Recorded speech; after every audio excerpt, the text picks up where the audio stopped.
Welcome back to the It's Karmic podcast with me, Vika Bradford. I have Tamber back on the podcast today because last time we chatted, we didn't want to stop chatting. You've heard from her recently, but Tamber, welcome back to the podcast. Yeah, thank you for having me back. I feel like there were so many more things that we wanted to talk about, I yeah, know. on our first time talking. So I feel like this will be really good. We're going to try and get all of our thoughts organized on Yeah. Uranus and Gemini Yeah. specifically. Um, Yeah. yeah. Yeah, and I love that it feels very appropriate that we had a conversation where at the end we were like, there's so much more we want to talk about, and that we're going to talk about Uranus and Gemini as the next 7 to 8 years is like going to feel like that. Like there's so much to say, there's so much to process, there's so much to think about. So it feels perfect that that was the initiation for this conversation. Yeah, totally. Very mercurial. Very mercurial. Yeah, I've been sitting with this energy, obviously, as we all have for about a year at this point, as it dipped in for a hot second and then dipped back out. How did you feel last year when we had that first taste of Uranus and Gemini? So it's funny because I didn't really feel it that much. And I don't know if it's just because like Uranus and Taurus was so impactful on my chart specifically. So anyone with, any of those fixed signs was going to experience Uranus and Taurus probably a lot more intensely, whereas like, the mutable signs would experience that first ingress into Gemini when it first went in July. I definitely noticed it more on a collective level than I would say like in my personal chart. We just saw an acceleration of AI, of Yeah. information, of the distortion of information, of chaos, essentially, because that's like the lower expression of Gemini is just chaos. So I would say that I saw it playing out a lot more on a collective level.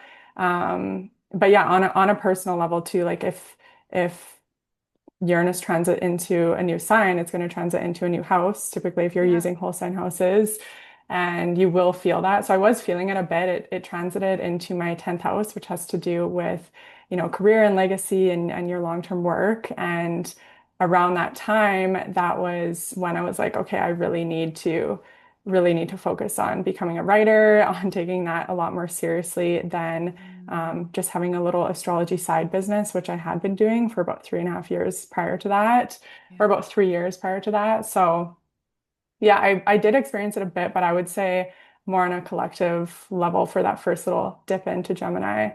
Yeah, just watching it kind of happen collectively. Yeah. Yeah, it's so interesting too, because when Jupiter was in Gemini, I was really curious because it went into my ninth house and whole signs and it went over my Mars. And I remember just being like, this is super interesting. Like, is this the point when I write my book? Is this the point when like I publish my book, right? The ninth house being of publishing. And I was just super curious. And it was definitely a point where I was initiated to like really dig my heels into like starting to write my manuscript more. And now, as I sat with it, obviously I didn't publish anything, but as Uranus is moving in, I'm looking at it like, like is this the time where I really focus in on that? So when you're talking about, that's when that writer kind of stepped in and was like, okay, we're doing this thing. I feel similar in a different way where it's like, am I finally going to publish this damn thing that I started back in 2020? Yeah, well, yeah, Uranus has a lot of an easier time in Gemini as well than it Yeah. does in Taurus. And, fixed Earth, the planet of change and fixed Earth, it definitely has a harder time. So Uranus being in Gemini, being in your ninth house, I feel like, that also gives you lots of time. So you're not putting too much Yeah. pressure on yourself too and just letting it happen. Because I feel like with Uranus transits, we can try and plan and yeah, I definitely I'm like, okay, let's take aligned action. Let's do, Yeah. XYZ, which that is a huge part of being a spiritual being, like having this experience on Earth. But at the same time, a lot of our lives are um, cosmically timed, and Uranus is one of those transits where it's like, okay, like let's just let the cosmic timing happen, and because this is something I want, I'm putting action towards it, and now Uranus is gonna tell me when the when the right time is to fully release something out into the world. Yeah, and Uranus being, Uranus transits can be so shocking, so disruptive, so um like it's that whole we make plans and God laughs thing.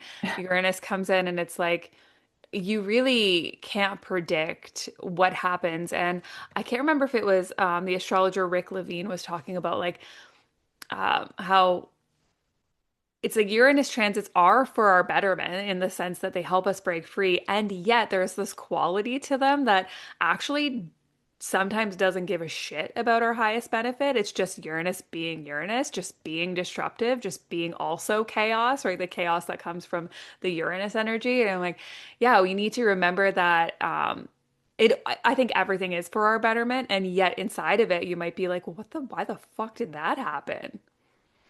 Yeah, I definitely resonate with that as someone with a Taurus stellium and having Uranus just Yeah. hit that, my sun, moon, and Venus in the Yeah. past like 7 years. My life looks completely different on so many levels.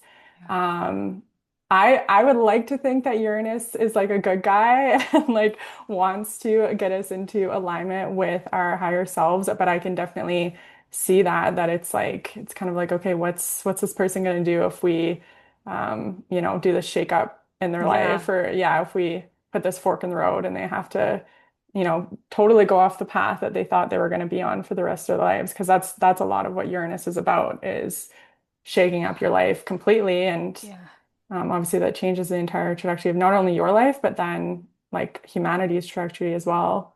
And there's some really beautiful teachers out there that speak about, and I really agree with this, like consciousness being involved in these experiences, like are willing to be raising our consciousness or to consciously work through and with transits and what they're initiating us into, and like how when we fight the experience or we're not willing to move into higher consciousness in our lives, how these things can be so much more intense or so much more frustrating, or they can create like physical impacts. Like these can be moments, not so much like dark night of the soul Plutonian moments, but these shocking moments where you're like kind of brought to your knees. And I do agree that a lot of the time that can happen when we're in deep resistance of the change or of change in general, not even the change, but change in general, because which is funny, as we're moving out of the Taurus energy, we get so rigid and fixed that Uranus comes in and it's like, you thought you knew, but you didn't. So I'm just gonna like break you out of this pattern. And then we're kind of just left shook, unstable, right? Until we can rebuild. Yeah, totally. So I feel like even though Uranus is a lot more comfortable in Gemini, this time period is going to basically change everyone's reality or their perception of Yeah. reality, like really help people break free of any like mental prison that they've put Mm, themselves in, because the mind is so powerful. I feel like we've obviously learned this, yeah. like even over the past 7 years that Uranus has been in Taurus, we've learned so much about the body and physiology and really how to work with that. But I feel like with Uranus and Gemini, that's actually going to take it a step further. And it's like, okay, we were really forced to change in a very tough and like resistant type way with Uranus and Taurus. And now with Uranus and Gemini, it's like you basically have to make those changes or you're going to be in this other reality. Like we're going to see this Yeah. split reality of, your intention either being completely controlled by forces outside of you, which sounds really dystopian, but that's just what I'm seeing. And this other reality where it's like you have control of your mind, therefore you have control of your reality. Mm. I have a fucked up question I'm going to ask you. Okay. Okay, so knowing that in World War II, Uranus was in Gemini, I'm thinking about how many experiments happened in that time period. I'm thinking about how many breakthroughs they happened. And I'm everyone listening that can't see me, I am putting quotations right now. Breakthroughs in medicine that happened while they were experimenting on people, or like even the fact that like chemotherapy is from mustard gas. I know that was World War I, but like I think they started the application of things like chemotherapy being from mustard gas inside of World War II. And I'm thinking about how much um, technological advancement happened at that time. Like, do you think we're entering into like another weird phase like that where we're going to launch forward when it comes to technology and all these things, which is both Uranus energy. Wow, I've never said it like that, but Uranus energy and mercurial energy. Yeah, I'm curious on your thoughts on that because we both have this like conspiracy mind. Oh yeah, definitely. I can definitely go there. I mean, I think that it's already been happening like prior to Uranus re-entering Gemini. Mm, Um, a lot of that started, or from our awareness, our perception of reality right now, those of us that have gone down some of these rabbit holes, it did, start around that time. And it's interesting because if we look at, the last century, that's when psychology became such a big thing. And we started learning, like, I mean, in the 1800s too. But yeah, 1800s, 1900s, it's like psychology became this huge thing. People were like flabbergasted that yeah. the mind could have, such a big role in our reality and our health and all those things. And then of course, the quote unquote powers that be, I don't even like necessarily calling them that, but different forces, of course, using that knowledge and trying to play with it and trying to manipulate it Yeah. and work with it and use these experiments on people during that time and all the way until now. Like these experiments have been ongoing. We could think of them as a conspiracy theory, but these experiments have been ongoing. And if anything, they've actually accelerated and just become more widespread, that it's like right there beneath the surface kind of thing. So like it's right there for those of us who are open to it and willing to see it. It's been happening all along and it's been actually spread even more all along.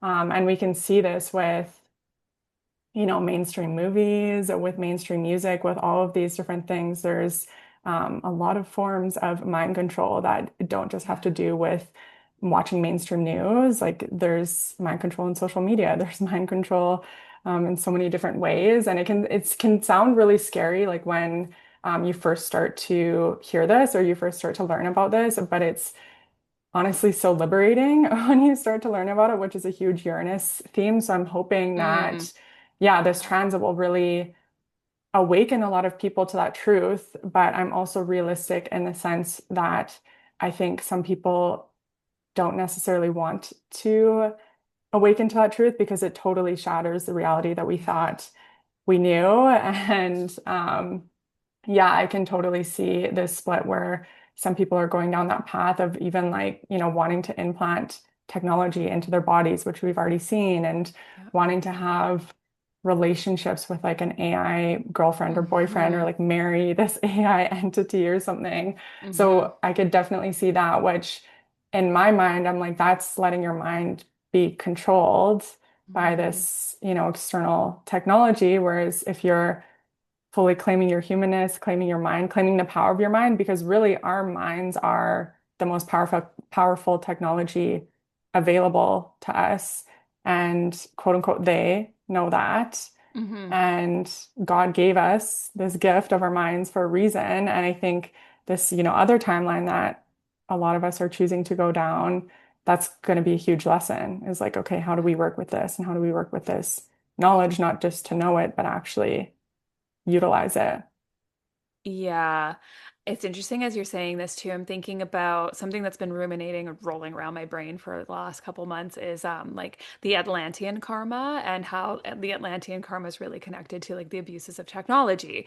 And the theories are, the stories are that Atlantis fell because of abuses of technology, right? That it got so technologically advanced and they were using technology in the wrong way. And I think about when I look around and the sky is covered in chemtrails and, people are denying that. And I'm like, listen, I have not seen a clear sunny day in like 5 years. And the level of again, we're playing God here. Humans are playing God, and the technological advancements.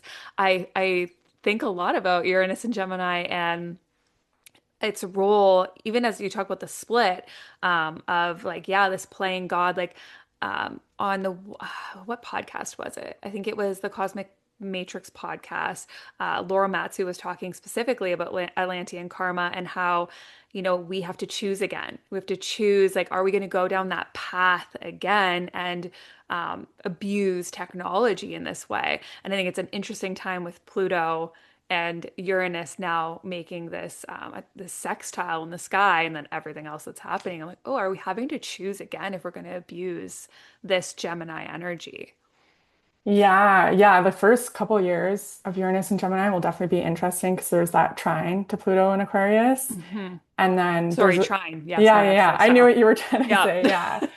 And then, but this is probably where you got messed up. There's a sextile to Neptune. Yes, yes, So, yes, that's what yeah, it to is. Neptune and Aries, which like Neptune is obviously the planet of magic and mysticism and, Yeah. all these things, but it's also like Illusions. illusion and delusion. So, it'll be really interesting because those are both harmonious aspects, but it's Yeah. like there can also be a lower expression of that, especially Oh with yeah. the illusion aspect.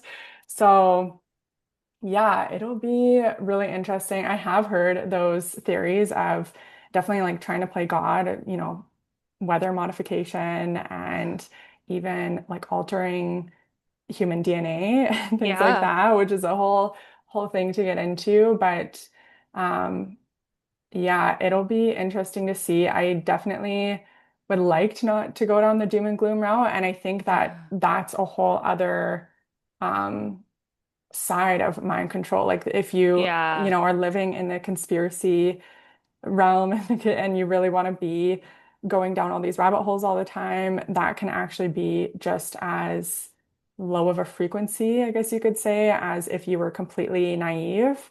Like Hmm. both frequencies are pretty not great because it's like you're either totally trying to bury your head in the sand and just be naive and Yeah. be like, oh no, like, well, everything's fine. Like, you see the world crumbling around you, but you think everything's fine. Or Yeah. you're totally like, oh my God, like our world is run by these Yeah. evil entities and XYZ is wrong with the food system and XYZ is wrong with, technology and whatever. Like there's both of those sides are not good frequencies to be in.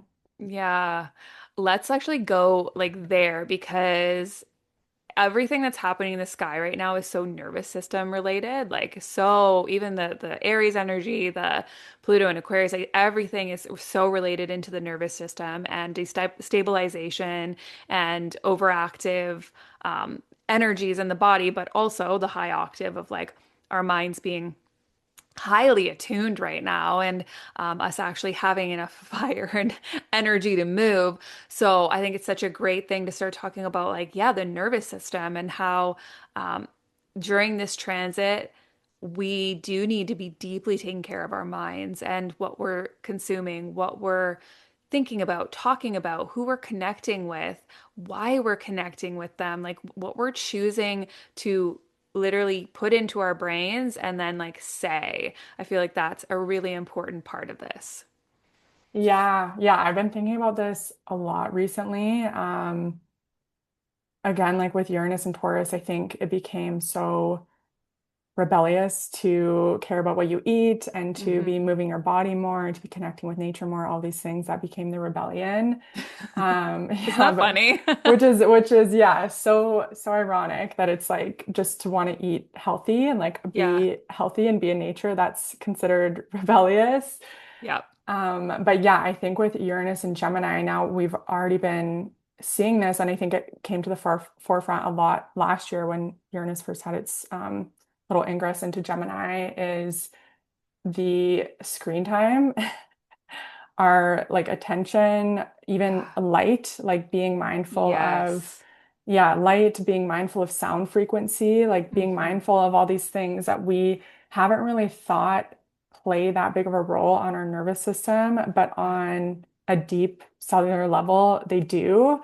Like, Yeah. yeah, the music we listen to, the light, like even just having any form of artificial light on Yeah. past like 6 o'clock or something is just like so harmful to our nervous system. Right. Like But we, LEDs specifically versus the right? incandescents, right? Exactly. Yeah. Yeah. So just being really mindful of that. And again, like the sound thing, like I Yeah. think that sound healing or like sound frequencies, like that's going to be a huge part of medicine, like in the Yeah. upcoming years and stuff. Hmm. Yeah. So um, I can't even remember what question you Yeah. asked now. Yeah, lovingly pivoting us into like yeah, our minds and the nervous system and what we're consuming and what we're letting into our minds and also what we're saying and speaking. So you nailed Mm, it though there, like with the frequencies, light, like yeah, the LEDs. My husband and I have done everything in our power to buy table lamps and get only incandescent lights in our house, and it has been a game changer. When he turns on the pot lights, I like scream. I'm like Gollum, like no, put it up. Like, it's terrible. So these things they actually make such a difference, right? Living um yeah, if I like, I mean, candles are damn expensive, like the clean candles. I'm like, if I could live by candlelight every single night, I would. But even, yeah, turning your screen off at appropriate hours, right? How many of us scroll until we go to bed or like watch movies on our laptops or our LED TVs until we go to bed? I don't know if you noticed this, but the nights where I don't shut it down and read, like I find it way harder to fall asleep. My dreams are weird in general, but they get weirder when I don't turn the screens off. And I don't feel rested. I'm restless. I wake up a lot. I don't know if you've experienced that as well. yeah, I've had a very interesting relationship with sleep, which is as a Taurus moon, I don't like that because Mm, I love my yeah. sleep.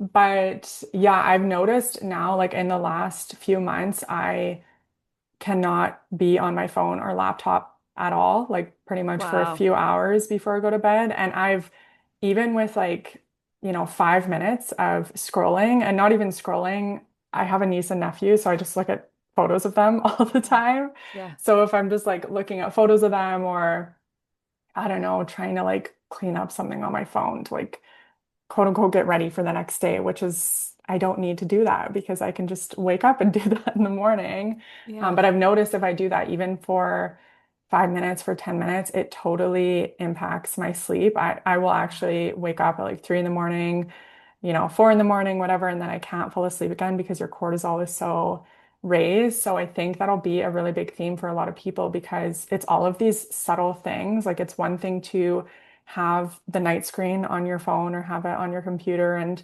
maybe try and use different lighting, but it's a whole other thing to actually just really try and shut your brain off, just be journaling, just be reading, just be Hmm. in your own mind. And I think that'll be so big for everyone, regardless if they have, a lot of Gemini placements, Taurus placements, whatever, everyone, like this will Everyone. impact them. Yeah. Yeah, and it's interesting as you say this too. I'm thinking about um my phone is 100 years old. It's a 2020 iPhone. I think it's like the 11. And they keep being like, you can upgrade, like you can upgrade. And I'm like, I know for a fact that the newer iPhones have like this crazy screen that's known to create severe damage, like mentally because of how much it flashes. I can't remember what like it's called, like the liquid something something. So that's really interesting. As you're saying this too, I'm like, yeah, I've been seeing and vibing with like this rise in analog culture again. And it's so funny because as you were mentioning, the Uranus like rebellion was eating clean food and getting healthy and being strong and farming. Like people wanted to go off the grid and like the dream became like I want to have my own homestead, right? So it's like those were the people that were um, those were the people that were outcasts, right? They were the weirdos. So as we're leaning into this change, I've been like, oh, is analog culture going to be the rebellious ones, right? The ones that are like, I actually don't want that much tech, and I actually don't want the new liquid retina phone, and I don't want all these new gadgets. Like as people are buying like old TVs and buying VHSs, and I'm like, this is so fascinating to watch. I know. Yeah. I mean, I feel like Gen Z has really like led this revolution in the best possible way. Um, yeah, I'm definitely wanting to go to physical books instead of Yeah. like reading a Kindle. I'm wanting to, Yeah. yeah, not be on my phone as much. I'm wanting to use like one of those disposable cameras instead of using my Yes. phone as a camera. Like there's all these things. And I mean, I haven't been like super on the train with like new tech, like same as you with my phone. Like I'm always eligible for upgrades and I just like never upgrade it. I'm like, no. And I'm like, I'm thankful for all the Taurus energy in my chart that's just like so stubborn. And so, I'll just like stay the same or like stay with the same laptop for like ever. But Yeah. yeah, I think in general, people are craving that and just craving like not having so much stimulation all the time because it's Hmm. just too much. Like the fact that we went from, the computers to then having the phones to then having Apple Watches and having whatever, Yeah. like whatever other wearable tech. I don't even keep up with it all, but I know that there's like so much ways that you can wear tech or you can have, Yeah. your smart like alarm clock. You can have your smart TV. You can have your smart Yeah. whatever. Like I've never had Oh. the desire to have an Alexa in my house, like No. ever.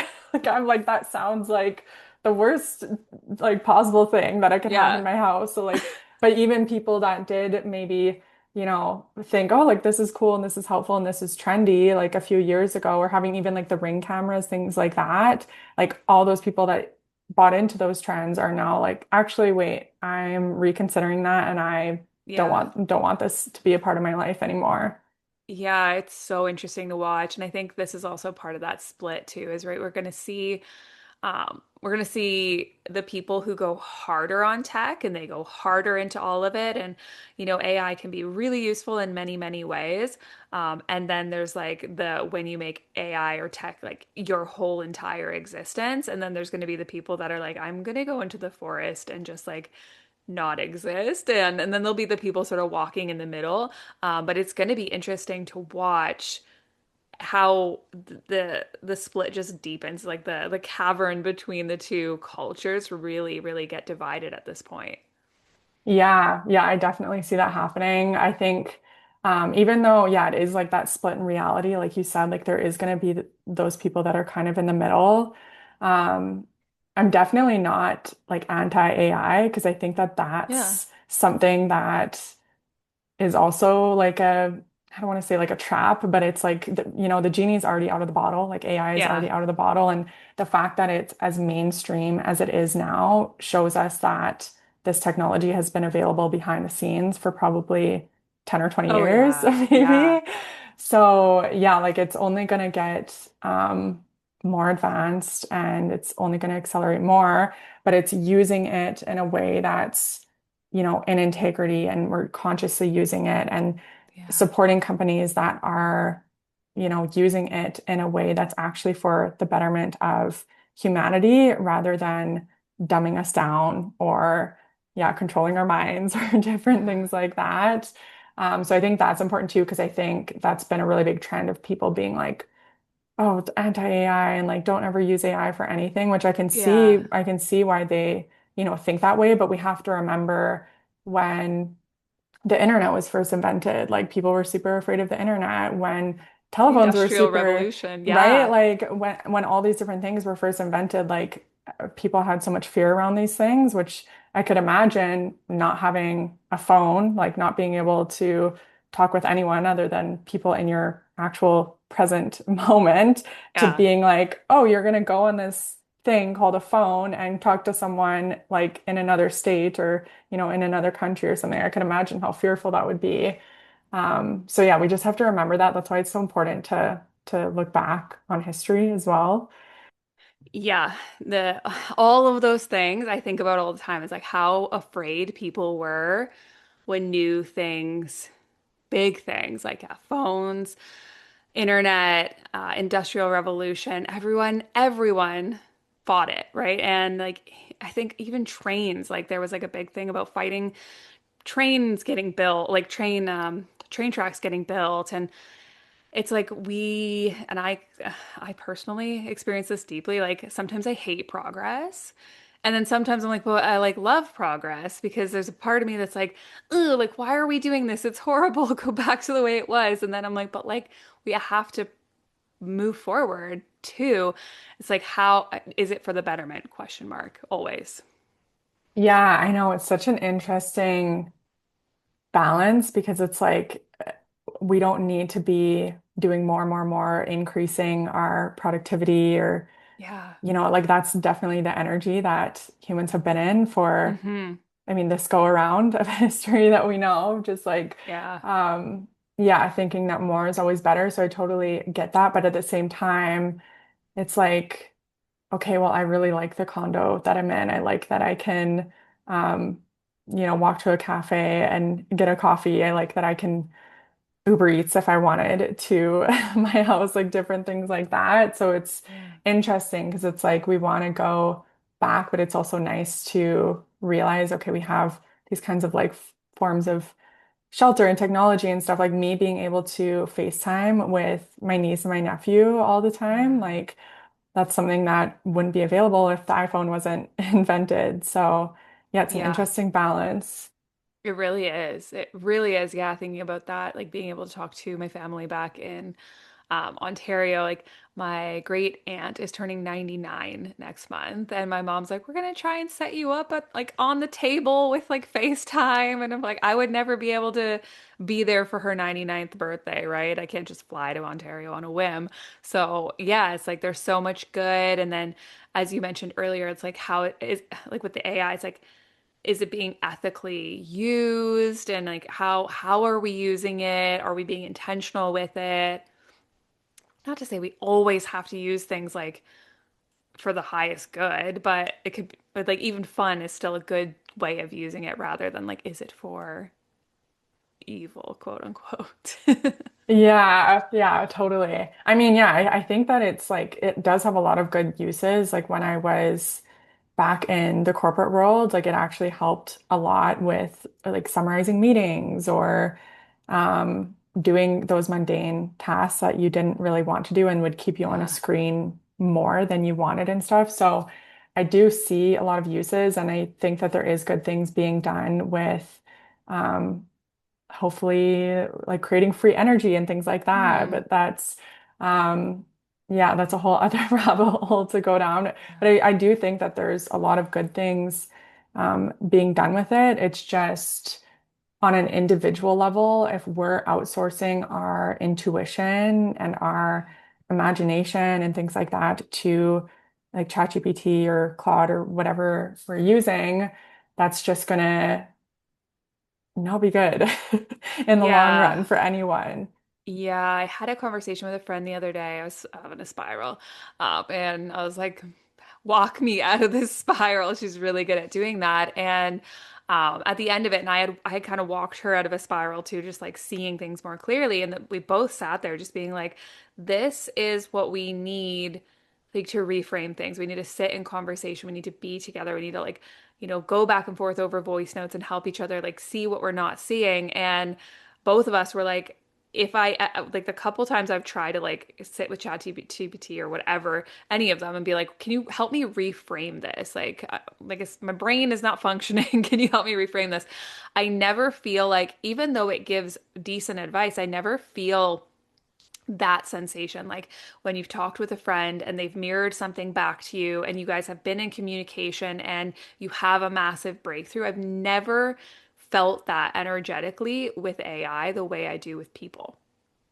Yeah, that's a big piece of it because I know that there is a lot of people maybe Yeah. using ChatGPT as like a therapist and yeah, someone to bounce ideas off of, which is really sad because we've seen in the past few years a lot of people have been a lot more isolated. Like it's Hmm. a lot more rare to like go to the bar with your friends or to like go on a hike or do like any kind of social thing in person. So yeah, a lot of people are turning to things like ChatGPT for that advice and stuff, but I definitely think that that human piece is obviously what makes connection so magical. And that's why even when we read something that's written by AI on like Instagram or Substack or something like that, it's like you can't even like put your finger on it or put a word Hmm. to it, but you're just like, you just know because you're like, Hmm.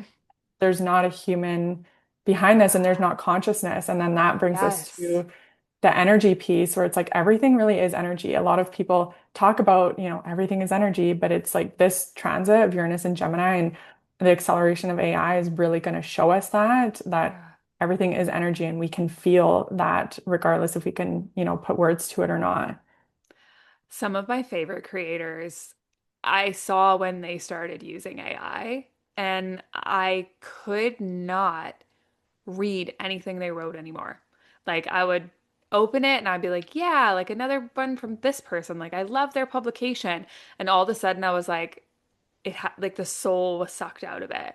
And I was like, I felt them no longer in the words. Like, yeah, sure, they prompted it to say the thing and they probably were like, organize my thoughts. In a sales email, it doesn't bother me. Like in a marketing email, it doesn't really bother me. But like when it's like a published piece, I'm like, I can feel you're not here. So it's so interesting you say that. Do you think because it's Uranus, um, do you think there'll be a return while we're moving through this, or like a deepening into it more? So the return, I'm thinking like people um, putting more of their heart into their art, more of their soul into their art, or even like people getting together more, people going to like connect, like you said, at that bar or like that coffee shop. Like, do you think more of that is going to happen, or do you think people are going to get more disconnected, or maybe it's both? Yeah, well, I think with Gemini energy, it's both. Like we It's have both. to remember the duality of Gemini. And yeah, even like in Victoria, there's so many different like meetups and groups and just like different people that are like doing really cool things. But it's like, you're coming here to do this vision board workshop or this jewelry making workshop or like a scavenger hunt or something like that. You're coming here to do this in person, and they actually have rules around it, around like not being on your phone and stuff like that too. Mm. So you're actually forced to talk to strangers and to make friends and make these connections and stuff. So I don't know if that's just Victoria, but I could see that happening in a lot of cities, and a lot of people are really craving that compared to, just being online all the time because as much as it's nice being online and I've made so many good connections, like, I mean, obviously you and I wouldn't be talking if it wasn't for Yeah. social media or the internet. And that's a really like positive piece of it. But yeah, there's also the other reality where people could just become more disconnected. They're maybe working their job where they work from home, so they're not talking to anyone other than Yeah. the people they work with on their computer during the day. And then maybe at night they're just watching Netflix or talking to ChatGPT or whatever it is. And it's like that's actually very disconnected, even though they're online for, Hmm. 12 plus hours a day. That's like probably one of the most disconnected existences that you could live. Yeah. So it'll be interesting to see. I definitely see the split and both realities happening. Hmm. Yeah. Yeah, it's so interesting. What you're saying here made me reflect on, I guess, the day Uranus moved into Gemini. I had like it had been in the works for a little while, but it had the meetup happened the day of. Um, so I have a schnauzer. Schnauzer people are schnauzer people, like much like other dogs. Like the breed people, they are obsessed with the breed, and we want to hang out with people that have the breed. So I had set up this schnauzer meetup Facebook group with all these schnauzers. And so the day we actually did our first meetup, that we set up ourselves was actually the day Uranus shifted into Gemini. And as we were driving home, I was like, it's so interesting that a simple thing like we have the same breed of dog has made us want to connect. And, the dogs are fine. They could live without the connection, but the humans are like, I want to connect with you and know who you are because you have a schnauzer and I have a schnauzer. And I think I'll be interested to see if more of that is happening as you're talking about these meetups, where more people are like, we have the same interest, which can be Aquarian, but also Gemini. It's like, and now we want to come together and actually physically connect because we have the same interest. Yeah, yeah, I totally see that happening more and more. I saw something, I mean, this is ironic, but I saw something on Instagram about that as well. I can't remember. It was like people that had a specific type of car. It was a like Toyota Mm, something. And it was a meetup. I want to say it was like in Seattle or something. It doesn't really matter, but there was like hundreds of people with this yeah. specific, very specific type of car that all went, and they were all like, this is the best day ever. Like, this is like so Yeah. cool being able to connect with people. And it's like people are craving that. Like people really Yeah. want that in-person connection and just to like be seen and be heard and not just Hmm. be like, yeah, on screens all the time. Yeah, let's talk about being seen and being heard in the voice. So I wrote an article that I released today on the Gemini wound, and one of the Gemini wounds, which is the wound of like communication in the voice. And in the article, I went down several rabbit holes with this one. And where I landed was years ago learning about the word gossip and how the word gossip was originally, I actually originally meant like your friend, like it was your confidant, that was your gossip. And then as religion got more and more intense and more controlling and puritanical, they shifted the word to be like a punishable act at that point, and women started getting punished, women specifically, for gossiping, and how there was actually this like physical torture device called the scold's bridle that they would put on women's faces. It was made of iron. It would press down your tongue so that you could never speak. And as I was writing this article, I'm like, okay, so how much of this, like, one, like this karma around us needing to use our voices, like breaking free of these big voice wounds and um, freedom of speech stuff is going to come up over the next 7, 8 years. Yeah. Yeah, I have heard that about the word gossip too. Like it's so interesting, like, looking into the history of these things and how Yeah. they've been distorted. I definitely didn't go down that rabbit hole though, that you did. Like that's crazy that there's like this machine essentially. Yeah, that would prevent women specifically, which Mm-hmm. yeah, that's a whole other rabbit hole that I think we could Yeah. go down with like, Yeah. patriarchy, matriarchy, all these things. But um yeah, I think that'll be a really big one. We've already seen a lot of freedom of speech issues come up with Yeah. Aquarian energy. Like, Mm-hmm. definitely starting in 2020, there was so many freedom of speech issues and so many Yeah. themes coming up. And then I think they didn't completely go away, but went a little bit dormant for a little bit. But now Yeah. with all of the air energy, like Uranus and Gemini and Pluto and Aquarius, I definitely think we'll see that more. And people really using their word as their wand, like that's a big Mm. one. Like we need to remember that, our words are spells. That's why it's called spelling for a reason. Mm. And this is like this Mercury energy too is like trickster energy. So it's like words can be used against us, but they can also Yeah. be used for us. So yeah, I think just being really mindful of the way that we speak to ourselves, the way that we Yeah. speak about ourselves out loud, the way that we speak with others, Yeah. and yeah, really reclaiming our voices and having that be a big part of the revolution is going to be such a huge theme with this transit. Yeah, and the 2020 stuff is interesting too because the South Node was in Gemini. Hmm. And it's like, yeah, that really like kicked off so much of it. And then it kind of, like you said, dwindled a bit. But then once Pluto went into Aquarius, it really ramped up. And now I think it'll get louder. Which is so interesting because obviously we're seeing so many revolutionary energies and things happening in countries where people are just fed up. And then there's areas where I'm like, why aren't you revolting? I'm confused, right? Like I'm watching the gas prices right now in Canada. I'm like, why aren't you guys more upset? Yeah. But yeah, I feel like that's going to be a big theme is like really having to reclaim our voices, especially, for people who are going to get really impacted by this transit, whether you have big mutable placements in your chart or even the trines to the same element, if you have a lot of air in your chart, or there's obviously the aspects get more and more complicated as we go down that rabbit hole. But yeah, it feels like a lot of people will have to be reclaiming. What do you want to say? Why are you holding back? Why are you shrinking from speaking your truth? Is it even truth? Like with the Neptune stuff happening at the beginning of this, I'm like, are you even seeing clearly? Do you even have the right information? Are you programmed? Like, and it's okay to own that, like, our brains have been programmed. The amount of ownership I've had to take around the programming that was put into my brain in like the education system and then university. My husband was homeschooled, so we talk all the time where he didn't get the same indoctrination. His was different. His was religious. But like sometimes he like says things and I'm like, wow, they really just like went hard on us in the education system.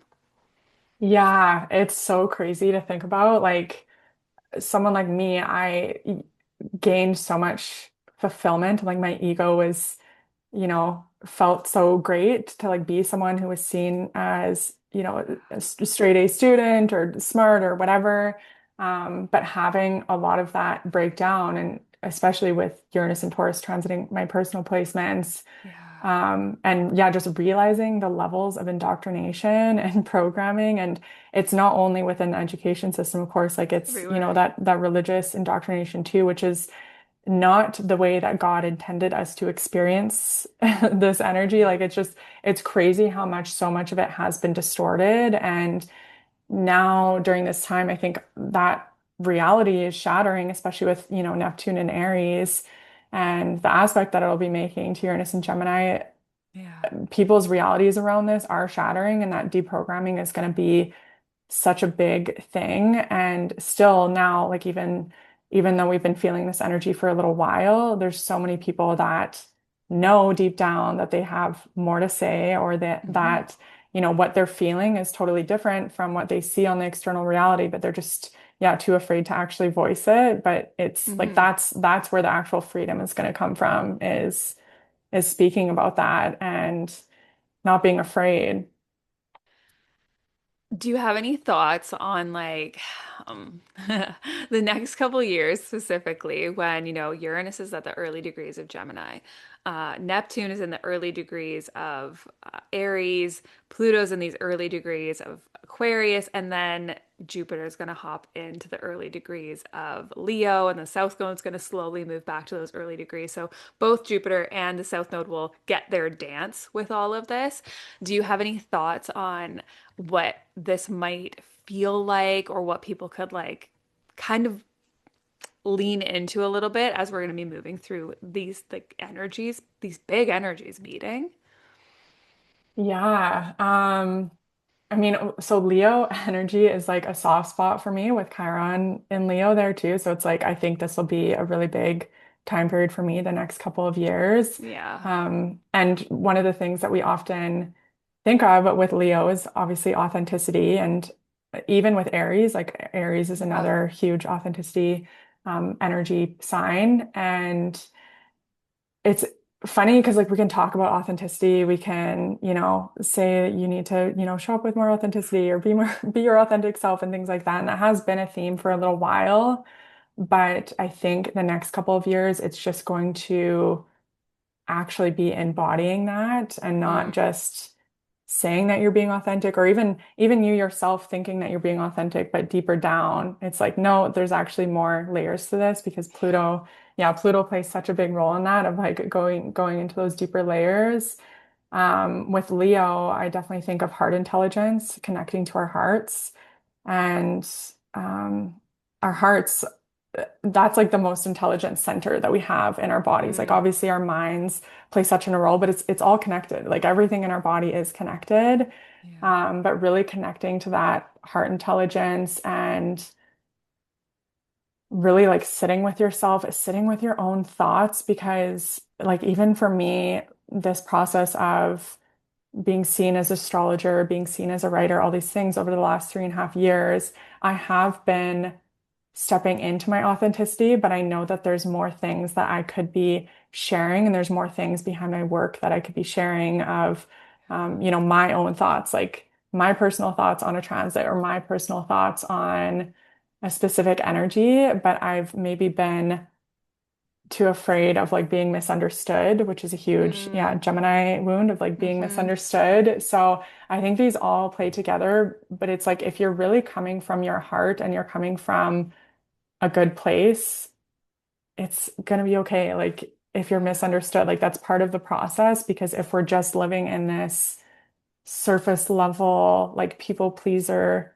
type energy, like that's when you come out this life and you're ready for the next one, like you're gonna have to learn this lesson again and Yeah. probably even like on a harder level. So yeah, I think just for people to really connect deeply to themselves, really connect deeply to their hearts, and be okay with being misunderstood, be okay with being seen, but not in a way that we think of like, oh, it's so glamorous to be seen and have this Mm. big following or whatever. Like it's not always that way when you're actually coming from your truth.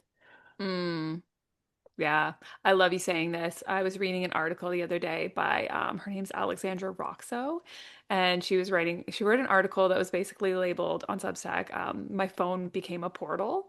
Mm, And she was talking about how like she was on like on Instagram all the time filming her life constantly. Everyone was seeing like behind the scenes and what she was doing, how she was existing all the friggin' time. And I felt so much resonance in that and like the Leo-ness, but also like the Gemini, like people like peering into your life a little bit and perceiving you and misunderstanding you. And I'll be interested to see if more people with the Leo energy coming in and all these other energies, people are kind of like, I don't need to be perceived as much. Like it doesn't, whatever the show has been, the reality show of our life that we've been putting on for the last 10 years, like with Instagram's rise and TikTok's rise, I wonder if a little bit of that really does collapse. And I've been really enjoying nobody knowing what I'm up to. Like nobody knows what I'm up to right now. And I've been loving it. People are like, what are you doing in your life? And I'm like, I'm literally just living. So that's really curious.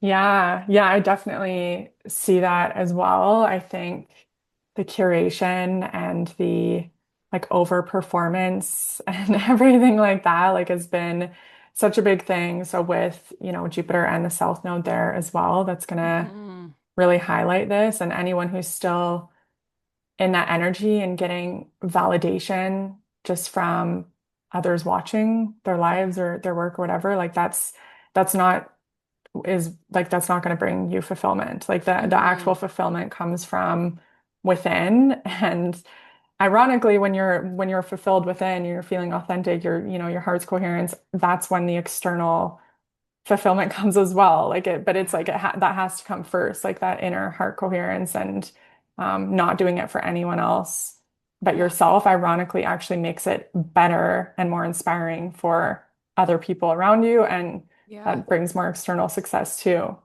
Yeah, the most magnetic people are that. Like they're living just from that deep authenticity. There's no performance. There's no need to perform because it's just like, here I am. So I feel that deeply.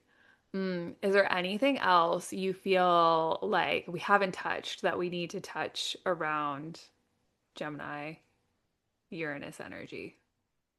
I mean, I feel like there's so many more different rabbit holes that we I could go know. down. But I think, yeah, for people just to really like sit with themselves and um yeah, sit with how they've been. I don't even know. You're gonna have to edit this part out. That's so good. Um, yeah, I think just to sit with the ways that you've been not honoring your nervous system Hmm. and not honoring your mind, your sovereignty of your mind. That word is really interesting, sovereignty. But Hmm. yeah, just this transit is either going to make us so distracted and so overwhelmed and feel so dysregulated, or it's going to really, force us to get back into that regulation with our mind, with our body, with our soul, and really reclaim that because our perception of reality, our personal perception of reality is what shapes everything. And Yeah. we're definitely going to see that. So just really sitting with yourself and sitting with the ways that you can reclaim that, I think is going to be so important. Yeah, I love that. I would agree so much. It's like anyone who wasn't initiated into nervous system work will be initiated into nervous system work, hopefully not through a break, which is very Uranian to have like a break, but hopefully through a breakthrough, a loving breakthrough.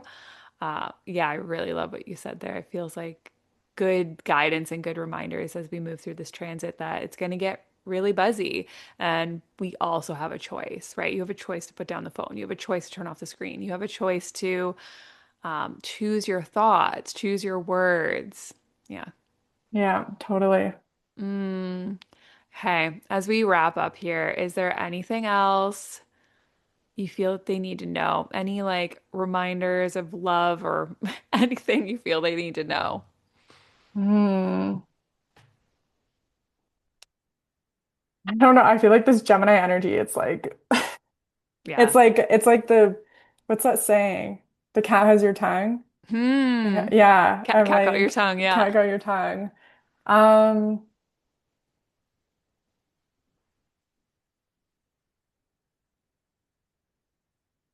wow, I'm like really at a loss for words. I Hey, feel this bad. might be Sorry. part of it. Don't feel I bad. It's know. like I feel like this is real time, like touching the energy, like real time Exactly. touching it. Yeah. I think just like realizing how valuable your attention is Hmm. and also just going with the first thing. Like I think right now I'm overthinking everything, which is the lower expression of Yeah. Gemini energy. So just going with your first thought and not thinking of, XYZ possibilities or different ways that you could word things, just going with your first thought, your first instinct. Um, and yeah, just really being mindful of what you pay attention to because that is what is shaping your reality. That is what is shaping your intuition, all of these things. Yeah. So that's going to be huge over the next, 7 years and beyond because Hmm. all of these 7 year cycles, it's so interesting how it can seem like such a short period of time. Like if we think in the bigger picture, 7 years is really not that much time. Yeah. But if we look back and see what our perception of money and the material world and all these things were at the start of Uranus and Yeah. Taurus, it's totally changed just seven Hmm. years or 8 years from Dramatically. now. Yeah, it's like so drastically. So, even though it's such a short period of time, just knowing that how you interact with this energy is going to shape the rest of your life and the rest of humanity's trajectory as well as Yeah. crazy and big as it seems, it's the truth. Yeah, I think it's good to remember like we are co-creating, we are a part of it, we are involved, like as much as we can like gaslight ourselves into being like, no, no, like I'll just like you said earlier, bury my head in the sand. But our actions as humans create ripples. So I actually think that's like a really powerful reminder right now. Mhm. Yeah. Oh, so good. Such a good reminder. I know you reminded everyone a couple episodes ago at this point of how to work with you, but in case there's any new ways or anything else you want to throw in, remind them how they connect with you right now. What are you up to? Your Substack. Yeah, so the best place to find me would be on Substack. So it's just Astro Abundance Codes, or you can search my name, Tamber. I never use AI in my writing. I will never use AI in my writing. That's like something that's such a big value of mine. Yeah, And yeah, so I'm definitely like most active over there. I would say you can find me on Instagram and Threads as well. It's just becoming.aligned.